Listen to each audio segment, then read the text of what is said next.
আসসালামু আলাইকুম। শিরোনামে আমন্ত্রণ জানাচ্ছি আমি শারমিন লীনা। দেশের ৯ জেলায় বন্যার পানি নেমে গেলেও ব্যাপক ক্ষতি হয়েছে বিস্তীর্ণ জনপদের। ফসলি জমি, সবজি ক্ষেত, রবি শস্য ও মাছের ঘের ক্ষতির মুখে পড়েছে। স্মরণকালে ভয়াবহ বন্যায় নোয়াখালী জেলায় সড়ক বিভাগে ২৫০ কিলোমিটার সড়ক নষ্ট হয়েছে। এলজিইডির ক্ষতি হয়েছে ১৫০০ কিলোমিটার গ্রামীণ পাকা সড়ক ও ১১৮টি ব্রিজ কালভার্ট। চলতি মৌসুমে এই মেরামত কাজ শেষ না করলে যোগাযোগ ব্যবস্থা সচল হবে না বলে এলজিইডির পক্ষ থেকে জানানো হয়েছে।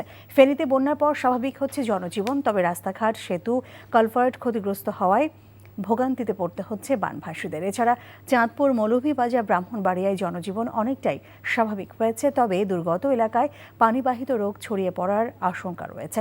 প্রশাসনের পক্ষ থেকে ত্রাণ ও চিকিৎসা সেবা দেওয়া হচ্ছে।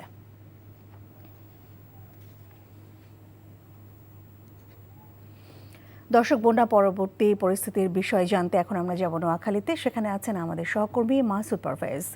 মাসুদ, বন্যা পরবর্তী নোয়াখালীর চিত্র আপনি কেমন দেখছেন, আপনার মাধ্যমে দর্শকদেরকে জানাতে চাই।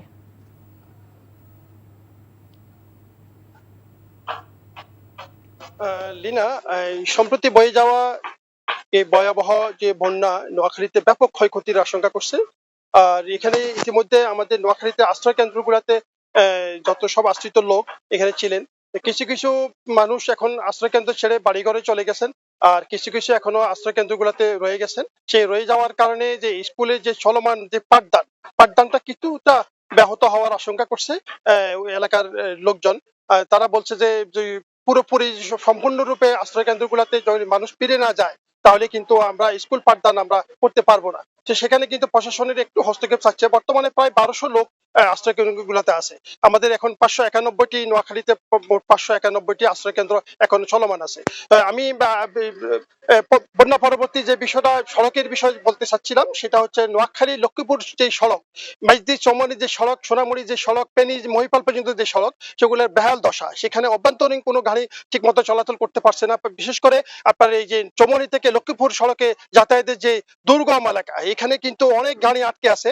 হাজার হাজার গাড়ি, শত শত যাত্রী সেখানে কিন্তু তারা পায়ে হেঁটে যাচ্ছে। কারণ হলো তারা যে বিভৎস অবস্থা তারা দেখছে। তারা বলছে বিগত জীবনে তারা আর কখনো এরকম পরিস্থিতি আর দেখেনি। আর এই নোয়াখালীতে এই বিশেষ করে যে সড়ক বিভাগ এবং এলজিডি বিভাগের যে সড়কগুলা, সেখানে অচিরেই যদি মেরামত করা না হয়, সেখানে কিন্তু তারা অনেক ভোগান্তি পড়বে বলে তারা আশঙ্কা করছেন।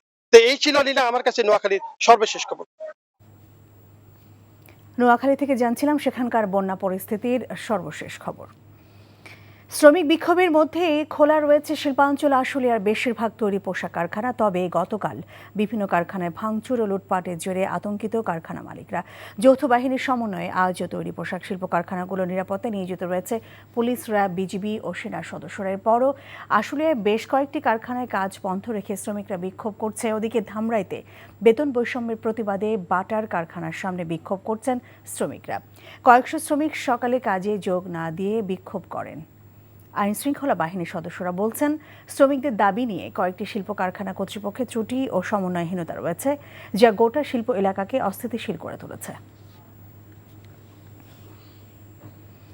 বৈষম্য বিরোধী ছাত্র আন্দোলনে সাভারে মাদ্রাসা শিক্ষার্থী সায়াদ মাহমুদ খান সাদকে গুলি করে হত্যার ঘটনায় শেখ হাসিনা সহ ৬৫ জনকে আসামি করে আরও একটি মামলা দায়ের করা হয়েছে।